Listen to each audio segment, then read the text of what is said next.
కృపామయ TV వీక్షకులందరికీ క్రీస్తు పేరిట శుభాలు వందనాలు తెలియజేస్తున్నానండి. పాత నిబంధన గ్రంథంలో మనకు చాలా చోట్ల చాలాసార్లు కనిపించేటువంటి ఒక మాట దుఃఖ దినములు.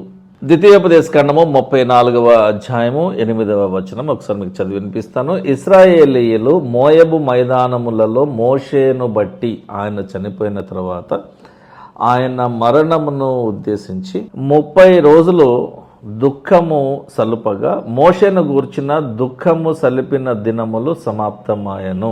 ఎవరైనా క్రైస్తవులు చనిపోయినప్పుడు మీరు ఫ్యూనరల్కి వెళ్ళి ఉంటారు. మరి అక్కడ వాళ్ళు ఏం చేస్తారు అంటే ఆ మృతదేహాన్ని తీసుకొని వస్తారు. వారికి ఉన్నటువంటి ఆ పై వస్త్రాలు ఏముంటాయి అవన్నీ కూడా తీసేస్తారు. రక్తపు మరకలు ఉంటే తుడిచేస్తారు. ఇంకేమైనా మరకలు ఏమన్నా ఉంటే తీసేస్తారు. ఒక మనిషి స్నానం చేసిన తర్వాత ఎంత నీట్గా కనిపిస్తాడో అంత నీట్గా చేసే ప్రయత్నంలో ఇవన్నీ చేస్తారు. అయితే ఒకవేళ గడ్డం కానీ మీసాలు పొడిగా ఉన్నాయి, జుట్టు ఎక్కువ ఉందనుకోండి, ఇట్లా కట్ చేయటాలు ఇట్లాంటివి మాత్రం ఏం చేయరు. సో గడ్డం చేయడం కానీ హెయిర్ కత్తిరించడం కానీ ఇట్లాంటివి చేయరు. కొంతమంది మేకప్ వేస్తారు. నేను హైదరాబాద్ వెళ్ళినప్పుడు కూడా చాలాసార్లు చూశాను. మా బంధువులు కొంతమంది స్నేహితులు చనిపోయినప్పుడు, కొంతమంది అయ్యగారులు చనిపోయినప్పుడు వాళ్ళు మనకి ఇన్ఫర్మేషన్ ఇచ్చినప్పుడు మరి వెళ్ళకుండా ఉంటే బాగుండదు.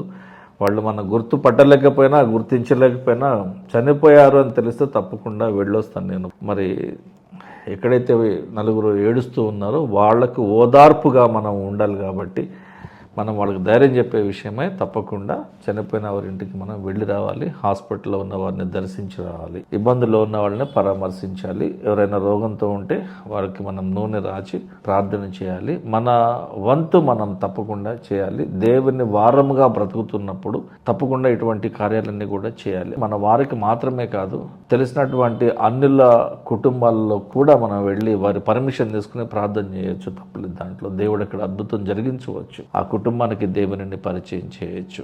ఈ దుఃఖ దినములు అనేటువంటివి జనరల్గా మన ఇంట్లో ఎవరైనా చనిపోయారు అనుకోండి, ఆ శవాన్ని తీసుకెళ్లేంత వరకు బాధపడతారు. తీసుకెళ్తూ ఉన్నప్పుడు మరి ఎక్కువ బాధపడతారు. ఆ శవాన్ని ఆ పెట్టెని ఆ గోతులోకి దించుతున్నప్పుడు బాధపడతారు. ఇక చివరి చూపుగా ఒకసారి చూడండి అని అంటారు. ఇంకా మొలతాడు తెంపటాలు, చిల్లర లేటాలు, అబ్బో చాలా అడవుడి చేస్తారండి పల్లెటూర్లలో. అంతింత అడవుడి కాదు, అబ్బో అదొక పెద్ద కార్యం. అది మామూలు కార్యం కాదు. ఒకడు అరుస్తుంటాడు, అరే నువ్వు దక్షిణానికి తిప్పమంటాడు, తలకాయ ఎట్టుండాలంటాడు, కాళ్ళు ఇట్టుండాలంటాడు, ఊరటి తెప్పకూడదురా అంటాడు, కింద దించరా అంటాడు, 3 సార్లు దించాలంటాడు, ఆ చెవులు అరుస్తూ ఉంటాడు. మరి ఇవన్నీ చేసిన తర్వాత ఈ కార్యక్రమం అంతా ఒక 2-3 గంటలు పట్టుద్దండి. మామూలు విషయం కాదండి. నేను అటెండ్ అయినటువంటి ఈ శవాలను కడిగే కార్యక్రమము, సమాధి చేసే కార్యక్రమము కనీసము తక్కువ నా 52 ఏళ్ల వయసులో మా బంధువులు కానివ్వండి, కొంతమంది ఫ్రెండ్స్, కొంతమంది ఈ కలీగ్స్, నాతో పాటు పనిచేసిన వాళ్ళు, కొంతమంది చర్చ్ మెంబర్స్, వీళ్ళందరూ కలిసి కనీసము ఒక 12-15 కరెక్ట్గా గుర్తులేదు కానీ 10 పైనేనండి. ఈ 10 సార్లు నేను దగ్గరుండి నేను చూసినటువంటి కార్యక్రమాలు. అలా కాకుండా మామూలుగా చావుల కంటే కనీసము ఒక 50-60 చావులకైతే వెళ్ళుంటాను. గట్టిగా కనీసం 50 అయితే వెళ్ళుంటాను. నేను పర్సనల్గా పార్టిసిపేట్ చేసిన చావులు, అక్కడ ఉన్నటువంటి ఆ కార్యక్రమాలు నా కళ్ళతో నేను చూసినవి, శవానికి అడిగినాయి 10 మా నాన్నగారి శవంతో కలిపి. ఆ ఒకటి రోజు బాధ ఉంటుంది. ఇక ఆ శవాన్ని చివరిసారిగా చూడాలనుకునే వాళ్ళు ఉన్నారు అనుకున్నప్పుడు ఆ పైన ఉన్న మూతను ఒక్కసారి పక్కకి పెడతారు. ఆ మొహాన్ని చూస్తారు. అంతా అయిపోయిన తర్వాత ఇక ఏదో ప్రసాదం అని పరబరాలని, బెల్లం అని, పుట్నాల పప్పు తీసుకొచ్చి పంచేస్తుంటారు. ఈ ఒక కూరలో ఒకటి ఉంటుంది. కొంతమంది పులిహోర పెడతారు, కొంతమంది ఇవి పెడతారు, కొంతమంది అటుకులు పెడతారు, కొంతమంది బూందీ పెడతారు, కొంతమంది స్వీట్ ఇస్తారు, కొంతమంది అరటిపండు ఇస్తారు, ఏందో ఇస్తారు మొత్తానికి. అయితే ఆ శవాన్ని ఇక్కడ పాతేసిన తర్వాత పులిహోరలో ఏదో ఈ ప్రసాదాలు తిన్న తర్వాత కొంచెం బంధువులు వచ్చి కానలేమ్మా సరేమ్మా ఆ ఒక్క పూట బాధపడతారండి. 2వ రోజు బాధ ఉంటుంది. కొంతమంది ఒక వారం 10 రోజులు బాధపడతారు, కొంతమంది నెల రోజుల వరకు బాధపడతారు. తర్వాత కొంచెం బాధ తగ్గుతుంది. 1 year అయిన తర్వాత సంవత్సరికం అని, సంవత్సరాంతమున్న ఒక కూడికని పెట్టుకుంటారు. మొట్టమొదటి జ్ఞాపకార్థ కూడిక, ఫస్ట్ మెమోరియల్ ప్రేయర్ అని ఈ కాటేజ్ ప్రేయర్ లాగా పెట్టుకుంటారు ఇంట్లో. ఇక ఆ రోజున వాళ్ళకి సంబంధించినటువంటి మనుషులందరూ వచ్చి మరి వాళ్ళతో ఉన్న సత్సంబంధాలను వివరిస్తూ, మా పెద్దనాన్న ఇట్లా ఉండేవాడు, మా పెద్దమ్మ ఇట్లా ఉండేది, మా అత్తమ్మ ఇట్లా ఉండేది, మరి మా అన్న ఇట్లా ఉండేటోడు, మరి మా మేనమామ ఇట్లా అంటాడు అని చెప్పిన వాళ్ళ గురించిన సాక్ష్యము ఇట్లా మంచోడు అని చెప్పారు. మంచి చెప్పారు, చెడు ఎవరు చెప్పారు. నేనైతే తప్పకుండా చెడు కూడా చెప్తాను, అందుకని నన్ను ఎవ్వరు కూడా సాక్ష్యం చెప్పని చెప్పారు. సాక్ష్యం అంటే వాళ్ళ గురించినటువంటి సంబంధాల గురించి మీరు చెప్పండి, share some of your feelings and emotions with so and so person who died yesterday అని. నేను ఉన్నది ఉన్నట్టు మాట్లాడతా. మా అమ్మ గురించి అయినా మా నాయన గురించి అయినా సరే. నా గురించి ఎలాగో నేను చచ్చిపోయిన తర్వాత మాట్లాడుకునే అవకాశం లేదు కాబట్టి చచ్చే ముందే నేను కొన్ని మాట్లాడుకుంటా. మా పిల్లలతో నా గురించి ఏం మాట్లాడాలో, మైనస్లు ప్లస్లు, నా లైఫ్లో నేను ఎలాగ నాశనం అయిపోయాను, ఎలాగ బాగుపడ్డాను, నన్ను బాగు చేసిన యేసుక్రీస్తు ప్రభు నాకు ఏమవుతాడు, నేను ఇట్లా రక్షింపబడ్డాను, ఇవన్నీ నా గురించి నా తరపున చెప్పని పిల్లలకి ఆల్రెడీ ఆ స్క్రిప్ట్ అంతా కూడా రాసి ఇచ్చేసాను. మా ఇద్దరు పిల్లలకు రాసి ఇచ్చేసాను నేను. ఈ దుఃఖ దినములు అంటే ఆ చనిపోయిన వ్యక్తి యొక్క జీవితమును గురించినటువంటి చనిపోయిన వ్యక్తి యొక్క లోటు మనం పూడ్చలేము. కాబట్టి వాళ్ళని, ఆ కుటుంబాన్ని మనం ఓదార్చడానికి, మనం కొంత సమయాన్ని వాళ్ళతో గడపడానికి కొంతమంది బంధువులు ఉంటారు. వాళ్ళలో కొంతమంది అయితే 1 month 2 months కూడా ఉంటారండి. చాలా మంచి బంధువులు, నిజంగా చాలా మంచి బంధువులు అలాంటి వాళ్ళు. వాళ్ళకి ఆహారం వండి పెట్టి, వాళ్ళకి ధైర్యం చెప్పి, వాళ్ళతో నిద్రపోయి ఏం కాదులేమ్మా ఇట్స్ ఓకే అనుకుని, I really love those people. చాలా తక్కువ మంది నా బంధువుల్లో కూడా ఉన్నారు రియల్లీ లవ్లీ పీపుల్. వాళ్ళ కుటుంబాన్ని, వాళ్ళ కుటుంబంలో ఉన్న పిల్లల అవసరాలను పక్కన పెట్టేసి, ఇదిగో నువ్వు పిల్లల్ని చూసుకో, నేను కొన్నాళ్ళు మా అక్క దగ్గర ఉండి వస్తా, మా అన్న దగ్గర ఉండి వస్తా, నా తమ్ముడి దగ్గర ఉండి వస్తా, మా అన్న దగ్గర, చాలా మంచి వాళ్ళు ఉన్నారండి. నిజంగా అద్భుతం. ఆ టైం స్పెండ్ చేయటం, ముఖ్యంగా ఆ టైం స్పాన్లో వాళ్ళ అవసరం ఉంది అక్కడ. కాబట్టి మీరు కూడా ఎక్కడ అవసరం ఉందో, ఎక్కడ బాధ ఉందో, ఎక్కడ హాస్పిటల్లో వాళ్ళు ఇబ్బంది పడుతున్నారో, ఎవరు ఆర్థికంగా ఇబ్బంది పడుతున్నారో, ఎవరు నలిగిపోయి ఉన్నారో, ఎవరింటో గొడవలు అవుతున్నాయో ఆ ఇంటిని దర్శించండి. వారు క్రైస్తవులైనా క్రైస్తవేతరులైనా సరే, ఎవరైనా సరే, మనం అందరినీ ప్రేమించమని ప్రభు మనకు పాఠం నేర్పించాడు. నీ శత్రువులను నీకంటే ఎక్కువగా ప్రేమించమని, కొంచెం ఎక్కువగా ప్రేమించమని ప్రభు సెలవు ఇచ్చాడు. కాబట్టి మనం ఆ రకంగా బ్రతికి లోకానికి మనం ఏంటో తెలియజేసుకోవాలి. మనం లోకంతో కలిసిపోకూడదు, లోకంలోనే ఉండాలి, లోకంతో కలిసి ప్రయాణం చేయకూడదు. కానీ లోకస్తుల మధ్యలో మనం ఒక తులసి మొక్కలాగా ఉండాలి, కానీ ఒక గంజాయి మొక్కలా ఉండకూడదు. ఆదికాండంలో చూడండి, ఈ దుఃఖ దినములకు పునాది ఎక్కడ అంటే ఆదికాండము 23వ అధ్యాయము మొదటి 6 వచనాలలో ఉన్న విషయాన్ని మీకు సింపుల్గా చెప్తాను చూడండి. సారా హెబ్రోను అనేటువంటి ఒక కిర్యత్ అర్బా, 2 పదాలు ఉన్నటువంటి కిర్యత్ తర్బా అనేటువంటి ప్రాంతంలో చనిపోయింది. అబ్రహాము హేతు కుమారుల దగ్గర నుండి కొంత స్థలాన్ని శ్మశాన భూమి కొరకు కొనడం జరుగుతుంది.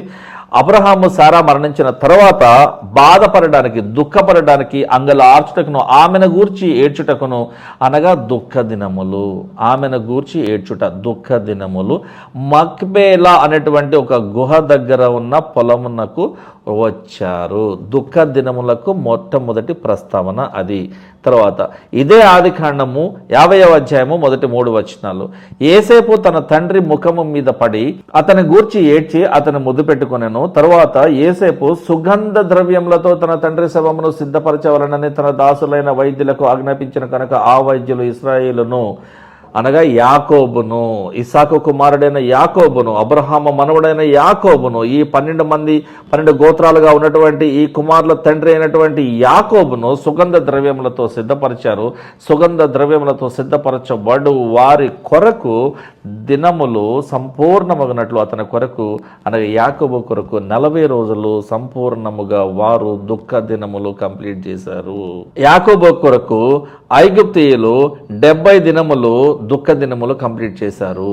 సొలొమోను ప్రసంగి గ్రంథం రాస్తూ అద్భుతమైన విషయాలను రాస్తాడు చూడండి. 3వ అధ్యాయం 4వ వచనంలో ప్రతి దానికి ఒక సమయం కలదని మాట్లాడుతూ రాస్తూ, ఏడవడానికి ఒక సమయం ఉంది, నవ్వడానికి ఒక సమయం ఉంది, దుఃఖించడానికి ఒక సమయం ఉంది, నాట్యమాడటానికి కూడా ఒక సమయం ఉంది అంటున్నాడు. ప్రతి దానికి there is a time for everything on the planet earth. నీ జీవితంలో ఎప్పుడు ఎక్కడ ఏది జరగాలో అది ప్రభు నిర్ణయించాలి. కాబట్టి మీరు ప్రతి విషయంలో దేవుని మీద ఆధారపడేటువంటి బ్రతుకుని బ్రతికితే అది నిజమైన క్రైస్తవ జీవితంకు ఒక పునాది, ఒక నాంది.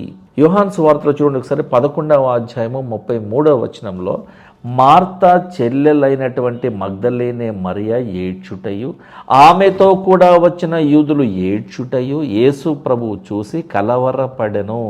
మానవ స్వభావము కలిగిన వ్యక్తిగా యేసుక్రీస్తు ప్రభువు వారి ఏడుపులను వినివి బాధపడ్డాడు అనమాట. అంటే this is the human angle of Jesus. కాబట్టి ఈయన ఎందుకు ఇంకా ఏడ్చుంటాడంటే, ఒకటి హ్యూమన్ యాంగిల్ ఉంది కాబట్టి ఏడ్చుంటాడు, రెండవది తన వారు బంధువులందరూ బాధపడుతుంటే వాళ్ళకి ఈయన కూడా ఒక సపోర్టివ్ రోల్గా ఉండటానికి ఏడ్చుంటాడు. మూడవది, ఇంతమంది అవిశ్వాసంతో బాధపడుతున్నారా? ఒక మనిషి శారీరకంగా చనిపోయాడని మీరు బాధపడుతున్నారు, కానీ మీరందరూ కూడా నేనే దేవుని కుమారుని, మీ ఆత్మలకు రక్షకుడిని నేనే అని మీరు నమ్మట్లేదు. చూసారా? మీరందరూ నరకంలో కాలిపోవడానికి సిద్ధపడుతున్నారు తెలుసా? మీ ఆత్మీయ మరణము విషయమే నేను కన్నీళ్లు విడుస్తున్నాను రా బాబు అని ఆ విషయమై ఆయన కన్నీళ్లు పెట్టుకుని ఉంటాడు. ఇక్కడ మీకు 3 డిఫరెంట్ యాంగిల్స్ చూపించాను. ఇక్కడ ఆత్మలో మూలుగుచు, చూడండి, ప్రభువు యేసుక్రీస్తు ప్రభు ఆత్మలో మూలుగుచు అనగా చెలించిపోయి లోతైన దుఃఖములో ఆయన మునిగిపోయి, చనిపోయిన లాజరు ఎక్కడ ఉన్నాడు, ఆయన ఎక్కడ ఉంచారని అడిగాడు.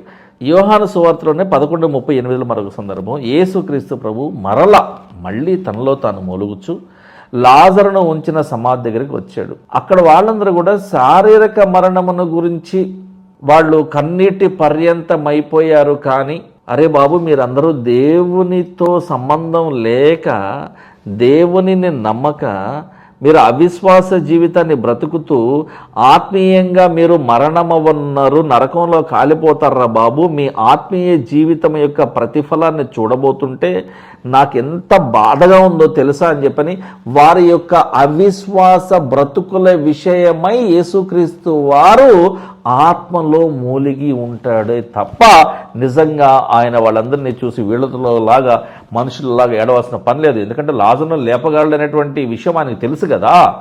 ఆయన చనిపోయి 4 రోజులేంటి, 4000 సంవత్సరాలను లేపగలడు. ఆయన కెపాసిటీ అది. ఆయన ఎందుకు ఏడుస్తాడు? నిజంగా వీరందరి ఆత్మీయ జీవితం విషయమై ఆయన బాధపడ్డాడు. మనుషుల కష్టాలన్నీ ఎలా ఉంటాయో యేసుక్రీస్తుకు తెలుసండి. అందుకని హెబ్రీ సంఘానికి పౌలు గారు రాస్తూ 4:15 అంటాడు కదా, మన ప్రధాన యాజకుడైనటువంటి యేసుక్రీస్తు మన బలహీనతల యందు మనతో సహా అనుభవము లేని వాడు కాడు. అంటే మనతో పాటుగా సహానుభవము ఉన్నవాడే. ఏమంటే ఇప్పుడు ఆయనకు మనుషులకు ఉన్న కష్టాలన్నీ ఉన్నాయి, ఆయనకి మనుషులకు వచ్చే ఇబ్బందులన్నీ వచ్చినాయి, ఆయనకి మనుషులకు వచ్చేటువంటి బాధలన్నీ వచ్చినాయి, అవమానం వచ్చింది, హింస పొందాడు, కొట్టబడ్డాడు, రక్తం వచ్చాడు, మానవ శరీర ఆకారము పోయేంతగా కొట్టారు ఆయన్ని. అప్పుడు కూడా ఆయన సిలువ వేసుకుని మోసుకొని పోయినాడు గొల్గొతా కొండ పైనకి. అంత బాధలో ఆయనకు మేకులు కొట్టారు. సిలువ అంటే అవమానము, సిలువ అంటే భయంకరమైన శ్రమ. ఆ అవమానాన్ని, మనకు రావలసిన అవమానాన్ని, మనం పొందవలసిన అవమానాన్ని, మనం పొందవలసిన దేవుని ఉగ్రత పాత్రలోనిది మనం తాగాల్సింది యేసుక్రీస్తు తాగారండి. మనం చావాల్సింది ఆయన చనిపోయాడండి. మనం పడాల్సిన బాధలు ఆయన పడ్డాడండి. ఈ రోజున నువ్వు శ్రమల పాలు అవ్వాల్సిన అవసరమే లేదు. నన్ను నమ్ముకో చాలు, నువ్వు నా దగ్గరికి రా చాలు, నువ్వు నాకుంటే చాలు యేసయ్యా అని అనుకుంటే చాలు. ఉపవాసం ఉండు, ప్రార్థన చేయి, బైబిల్ చదువు, ఆరాధన క్రమానికి రా. సంఘ అభివృద్ధి కొరకు నీవు ఇవ్వగలిగినంత మాత్రమే ఇవ్వు, ఇబ్బంది లేదు. సువార్త ప్రకటనలో నువ్వు కూడా పాలుభాగస్తుడవై ఉండు. క్రీస్తుకు సైనికుని వలె ఉండు. బ్రతుకుట అయితే క్రీస్తే, చావైతే లాభము అనేలా బ్రతుకు నువ్వు అని దేవుడే మనకు సలహా ఇస్తున్నాడండి. కాబట్టి మన కష్టాలన్నీ దేవునికి తెలుసు, యేసుక్రీస్తుకు తెలుసు, సహానుభవం ఉన్నవాడు కదా. జకర్యా గ్రంథము 9:9 మరొక సందర్భం ఉంటుంది చూడండి. సీయోను నివాసులారా బహుగా సంతోషించండి, యెరూషలేము నివాసులారా ఉల్లాసముగా ఉండండి. నీ రాజు, ఎవరు? నీతికి రాజు, సమాధానమునకు రాజు, నీతిపరుడు, రక్షణ గలవాడు, దీనుడునై గాడిద పిల్లను ఎక్కి నీ దగ్గరకు వస్తూ ఉన్నాడు. ఇది ప్రవచనం. మరి ఇది ఎప్పుడు నెరవేరింది అంటే యేసుక్రీస్తు ప్రభువు యెరూషలేములోనికి గాడిద పిల్లను ఎక్కి ప్రవేశించినప్పుడు నెరవేరింది. చూడండి, లూకాసు వార్త 19:41 యేసుక్రీస్తు ప్రభువు యెరూషలేము పట్టణానికి సమీపించినప్పుడు దానిని చూసి దాని విషయమై ఏడ్చెను, దుఃఖించెను, దుఃఖ దినము ఆయనకి. బాధపడ్డాడు ఆయన. మట్టల ఆదివారం రోజున దేవుని ఉగ్రత అనే గిన్నెలోనిది త్రాగవలసి ఉండెను కనుక ఆ గిన్నెలోని ఆయన తాగేశాడంటే ఇక అవిశ్వాసులందరూ కూడా, ఈ విగ్రహారాధకులందరూ కూడా, ఈ మతోన్మాదులందరూ కూడా, వితండవాదులందరూ కూడా, నాస్తికులందరూ కూడా నరకంలోకి వెళ్ళి కాలిపోవలసిందే. ఎవరైతే పరిశుద్ధాత్మనికి వ్యతిరేకంగా మాట్లాడతాడో, ఆత్మ విషయమై దూషిస్తాడో వాళ్ళందరికీ క్షమాభిక్ష లేనే లేదు. మనుష్య కుమారునికి వ్యతిరేకంగా మాట్లాడే వాడిని దేవుడు క్షమిస్తాడు, కానీ పరిశుద్ధాత్మకు వ్యతిరేకంగా మాట్లాడితే, దూషిస్తే నీకు పాప క్షమాపణ ఎప్పటికీ లేదు. కీర్తనకారుడు ఒక విషయం రాస్తారు చూడండి, 75వ కీర్తన 8వ వాక్యములో, యెహోవా చేతిలో ఒక పాత్ర ఉన్నది, దేవుని చేతిలో ఒక పాత్ర ఉన్నది, దాని పేరే ఉగ్రత పాత్ర.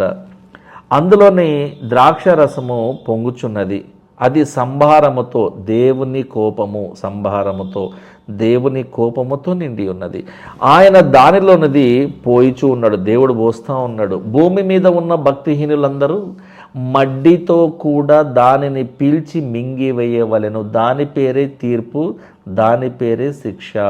కానీ మన పైనికి రావాల్సిన తీర్పుని, మన అతిక్రమముల కారణంగా మనము తాగవలసినటువంటి ఆ విషాన్ని, ఆ ఆత్మీయ మరణమును మన తరపున యేసు ప్రభువును తాగమని దేవుడు పంపించారంటే మనం అంటే దేవునికి ఎంత ఇష్టం, ఎంత ప్రేమ అండి. అందుకనే దేవుడు కరుణామయుడు, ప్రేమామయుడు, దయామయుడు, కృపామయుడు, సమాధానమునకు అధిపతి అని, ఆశ్చర్యకరుడు అని, అద్భుతకరుడు అని, ఆయన ప్రేమ స్వరూపి అని ఆయనకి ఎన్ని పేర్లు ఉన్నాయో తెలుసా అండి. మనల్ని ఎంత ప్రేమించకపోతే తన సొంత కుమారుణ్ణి పంపిస్తాడు మన లోకంలోనికి, మన పాపములకు ప్రతిగా. ఒక పాట ఉంటుందండి, ఎందుకో నన్ను ఇంతగా ప్రేమించావు దేవా అని. ఆ పాట రాస్తూ ఒక చోట, నా స్థానములో నీవే అని ఒక మాట రాస్తాడు. నా తరపున నువ్వే చనిపోయావు, నాకు చాలిన దేవుడవు నీవే, నా స్థానములో నీవే దేవా, నేనెక్కాల్సిన సిలువ నువ్వెక్కావు, నేను కాచాల్సిన రక్తం నువ్వు కాచావు, నా రక్తాన్ని కదా నేను చూసుకోవాల్సింది, నేను కదా హింస పొందాల్సింది, కానీ నా తరపున నువ్వు. అంటే దేవుని ఉగ్రత పాత్రలోనిది యేసుక్రీస్తు ప్రభు తాగేశాడు అంటే ఈ దుఃఖ దినములు వాస్తవానికి మనకు రావాలి.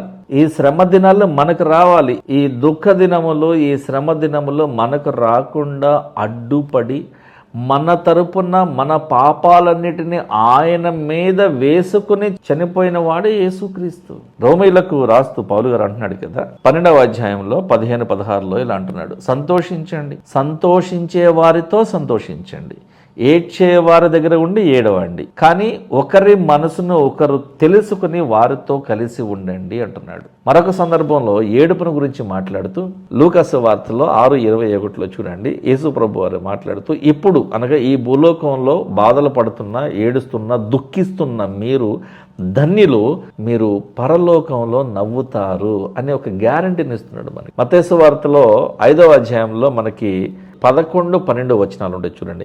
నా నిమిత్తము, యేసుక్రీస్తు వారు మాట్లాడుతూ, నా నిమిత్తము జనులు మిమ్మును నిందించి, హింసించి, మీ మీద అబద్ధముగా చెడ్డ మాటలెల్లా పలుకున్నప్పుడు, న్యాయసభలకు ఈడ్చి మీ మీద అబద్ధ సాక్ష్యాలు చెప్తున్నప్పుడు మీరు ధన్యులు, సంతోషించి ఆనందించండి, పరలోకమందు మీ ఫలము, మీ ఆత్మ ఫలము అధికమగును. అలాగున వారు, ఈ భక్తిహీనులు, మీకు పూర్వమందుండినటువంటి ప్రవక్తలను హింసించారు. శ్రమలు క్రైస్తవ జీవితానికి ఒక తప్పనిసరి సాంప్రదాయం అన్నమాట. ప్రకటన గ్రంథంలో మరొక గ్యారంటీ ఉంటుంది చూడండి, 21:4లో, ప్రేమగల దేవుడు వారి కన్నుల యొక్క ప్రతి బాష్ప బిందువును తుడిచివేస్తాడు, మరణం ఇక ఉండదు, దుఃఖమైనను ఏడుపైనను వేదన అయినను ఇక ఉండదు.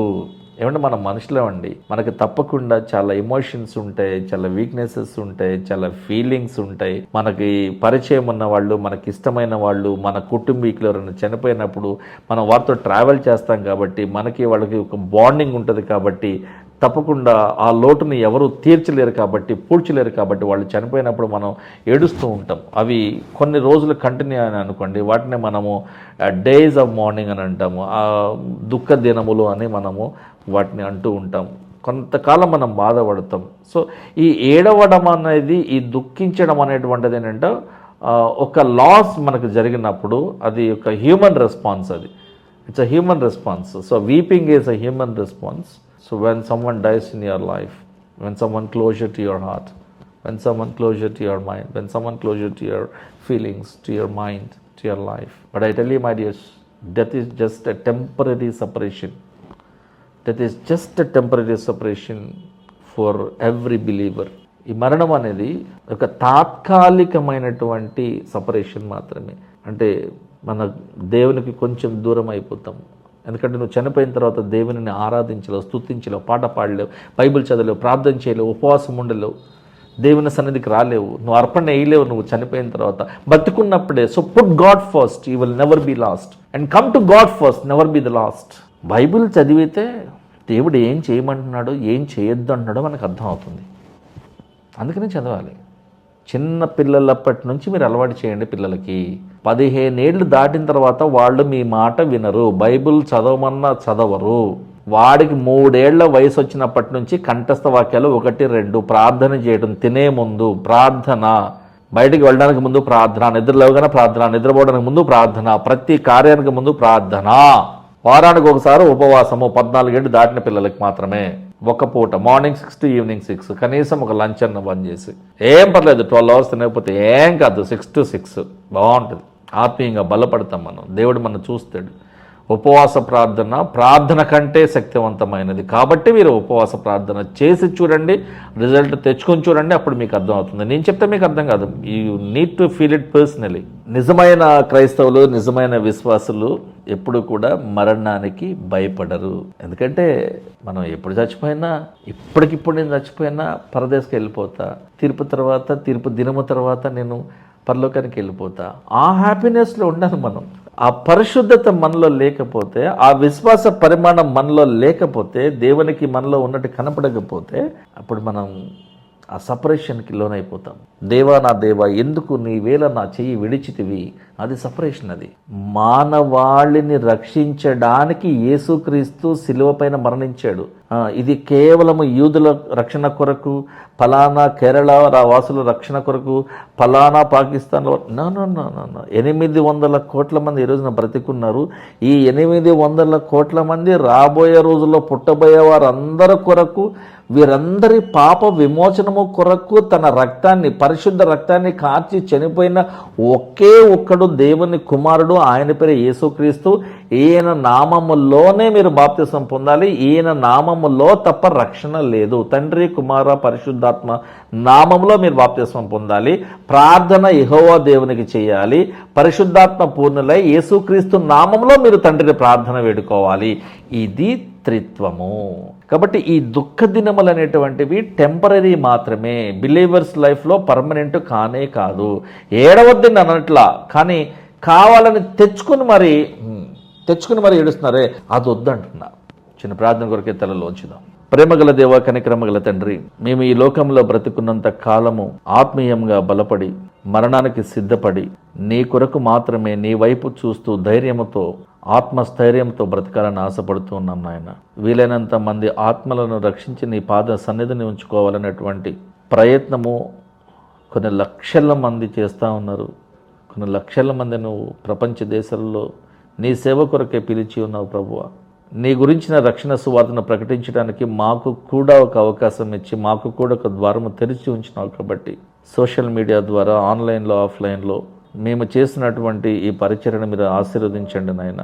ఈ కార్యక్రమాన్ని వీక్షించబోతున్న ప్రతి ఒక్కరి మనసును కూడా మీరు ముట్టండి. ఈ కార్యక్రమాన్ని వీక్షిస్తున్నటువంటి ప్రతి ఒక్కరి మనసును మీరు తాకండి ప్రభు. వారి హృదయాల్లో మీరే ఉండాలి, వారి మనసులో మీరే ఉండాలి, వారి ఆలోచనలో మీరే ఉండాలి, వారి జీవితాల్లో మీరే ఉండాలి ప్రభు. వాక్యము తప్ప మరొకటి మా జీవితాల్లోకి రాకుండా మేము జాగ్రత్త పడే విషయమే మాకు సదాకాలము సహాయం చేయమని యేసుక్రీస్తు వారి పరిశుద్ధ నామములో ఈ ప్రార్థన అడుగుతున్నాం తండ్రి.